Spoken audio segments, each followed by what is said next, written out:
জানিয়ে দেব এখনকার বাংলা সংবাদ। শুরুতেই থাকছে শিরোনাম, এরপর থাকবে বিস্তারিত। প্রিয় দর্শক, তার আগে অনুরোধ থাকবে আমাদের চ্যানেলটিকে সাবস্ক্রাইব করার জন্য এবং লাইক ও কমেন্ট করে এই সংবাদ সম্পর্কে জানিয়ে দিন আপনার মূল্যবান মতামত। বঙ্গভবন থেকে শেখ মুজিবুরের ছবি নামিয়ে ফেলা ঠিক হয়নি বলে মন্তব্য করেছেন রুহুল কবির রিজভী। বৈষম্য বিরোধীদের গণজামায়াতে চলছে সড়কে যানজট। নির্বাচন কখন অনুষ্ঠিত হবে জানালেন অধ্যাপক ইউনূস। আগামী দিনে সরকার হবে তারেক রহমানের নেতৃত্ব, মন্তব্য করেছেন মির্জা ফখরুল। বঙ্গভবন থেকে শেখ মুজিবুরের ছবি নামিয়ে ফেলা ঠিক হয়নি বলে মন্তব্য করেছেন রুহুল কবির রিজভী। বিএনপি সিনিয়র যুগ্ম মহাসচিব রুহুল কবির রিজভী বলেছেন, বঙ্গভবন থেকে শেখ মুজিবুর রহমানের ছবি নামিয়ে ফেলা ঠিক হয়নি। খন্দকার মুস্তাকও তার ছবি নামিয়েছিলেন, পরে জিয়াউর রহমান আবার টাঙিয়েছিলেন। মঙ্গলবার সকালে রাজধানীর নয়াপল্টনে দলের কেন্দ্রীয় কার্যালয়ে ফ্রি মেডিকেল ক্যাম্পের উদ্বোধন অনুষ্ঠানে রিজভী একথা বলেন। জাতীয় বিপ্লব ও সহিংসতা দিবস উপলক্ষে ডক্টরস অ্যাসোসিয়েশন অব বাংলাদেশ ড্যাব এর ক্যাম্পের আয়োজন করে। বিএনপি সিনিয়র যুগ্ম মহাসচিব বলেন, ঐতিহাসিক যার যতটুকু অবদান সেটা স্বীকার করতে হবে। এ সময় আওয়ামী লীগ শাসনামলে সরকারের সমালোচনা করে তিনি বলেন, ভালো ডাক্তার হওয়া সত্ত্বেও শেখ হাসিনার শাসনামলে বিভাজন করা হয়েছিল। বিএনপির সঙ্গে যুক্ত থাকার কারণে পদোন্নতি দেওয়া হয়নি অনেককে, রাজনৈতিক কারণে বঞ্চিত করা হয়েছে তাদের। একই পদে 15 থেকে 16 বছর চাকরি করেছেন তারা। রুহুল কবির রিজভী বলেন, সাবেক প্রধানমন্ত্রী শেখ হাসিনা যদি কম অত্যাচার করত তাহলে তাকে পালাতে হতো না। তিনি জানেন কাকে গুম করা হয়েছে, কার প্রতি অন্যায় করেছেন।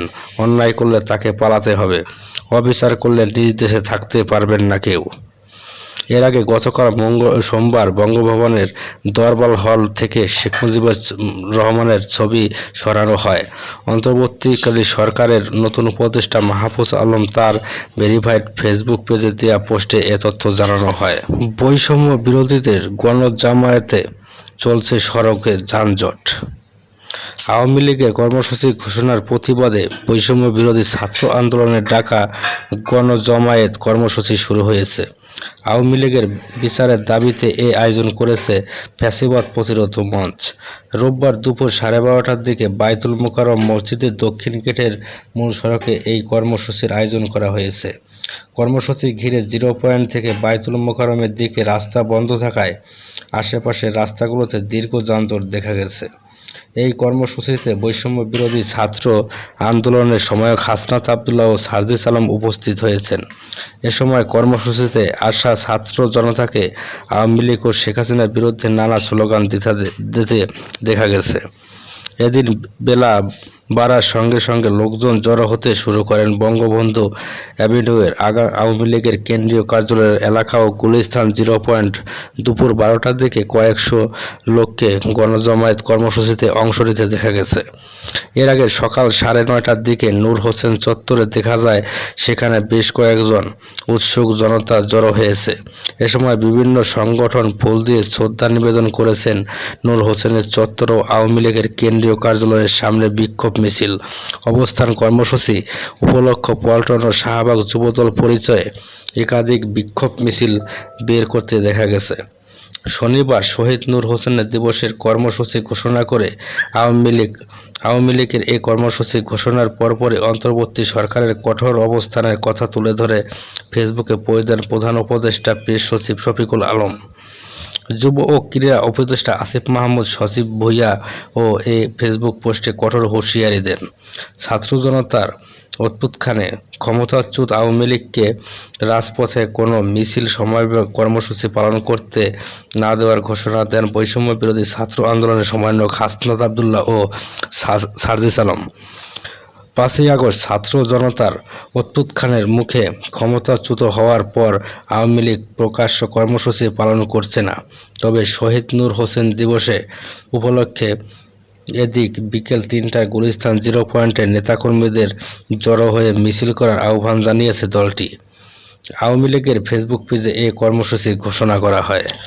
নির্বাচন কখন অনুষ্ঠিত হবে জানালেন অধ্যাপক ইউনূস। অন্তর্বর্তীকালীন সরকারের প্রধান উপদেষ্টা অধ্যাপক ডক্টর মোহাম্মদ ইউনূস বলেছেন, দেশকে গণতান্ত্রিক ধারায় ফেরাতে প্রয়োজনীয় সংস্কার শেষে দ্রুতই নির্বাচনী রোডম্যাপ ঘোষণা করা হবে। রবিবার 17 নভেম্বর জাতির উদ্দেশ্যে দেয়া ভাষণে তিনি একথা বলেন। ডক্টর মোহাম্মদ ইউনূস বলেন, বর্তমান সরকার শুধু জুলাই আগস্ট না, গত 15 বছরের সব অপকর্মের বিচার করবে। অন্তর্বর্তী সরকার সৃষ্টি হয়েছে রাজনীতিকে নীতির কাঠামোয় আনার জন্য এবং রাজনীতির জন্য নতুন পরিবেশ সৃষ্টির নিবিড় আকাঙ্ক্ষা থেকে। এই আকাঙ্ক্ষা পূরণ করা থেকে জাতিকে বঞ্চিত করবেন না। একই সঙ্গে রাষ্ট্র সংস্কার কমিশনের নানা পদক্ষেপের কথা তুলে ধরেন প্রধান উপদেষ্টা। দেশের মানুষের কাছ থেকে সংস্কারের নানা প্রস্তাবনা আহ্বান করেন। গত 100 দিনে দেশের সংকটময় পরিস্থিতির কথা তুলে ধরে এই সময়ে অন্তর্বর্তীকালীন সরকারের নানা পদক্ষেপের কথাও তুলে ধরেন তিনি। বিগত শেখ হাসিনার সরকারের শাসনামলের সময়ে গুম খুনের ঘটনার বিষয়গুলো উল্লেখ করেন ডক্টর মোহাম্মদ ইউনূস। এ সময় তিনি জানান, বিগত সরকারের সময় 1600 গুমের তথ্য পেয়েছে গুম বিষয়ক কমিশন। তাদের ধারণা এই সংখ্যা 3500 ছাড়িয়ে যাবে। অধ্যাপক ইউনূস বলেন, কমিশনের কাছে গুমের অভিযোগ করতে অনেক ভয় পাচ্ছেন, এইভাবে যে অভিযুক্ত ব্যক্তিদের দ্বারা আবার আক্রান্ত হতে পারেন, ক্ষতিগ্রস্ত হতে পারেন। আমি আপনাদের আশ্বস্ত করতে চাই, আপনারা দ্বিধাহীন নিশ্চিন্তে কমিশনকে আমাদের অভিযোগ জানান। তিনি বলেন, কেবল জুলাই আগস্ট হত্যাকাণ্ডই নয়, আমরা গত 15 বছরের সব অপকর্মের বিচার করব। এই গুম খুন যারা অভিযুক্ত তারা যতই শক্তিশালী হোক, যে বাহিনীরই হোক, তাকে ছাড় দেওয়ার কোনো সুযোগ নেই। কেবল দেশের নয়, গুম খুন ও জুলাই আগস্ট গণহত্যার সাথে জড়িতদের আন্তর্জাতিক আদালতেও বিচারের উদ্যোগ নিয়েছে সরকার। এই ভাষণে গত 100 দিনে সরকারের নেওয়া নানা পদক্ষেপের কথাও তুলে ধরেন প্রধান উপদেষ্টা।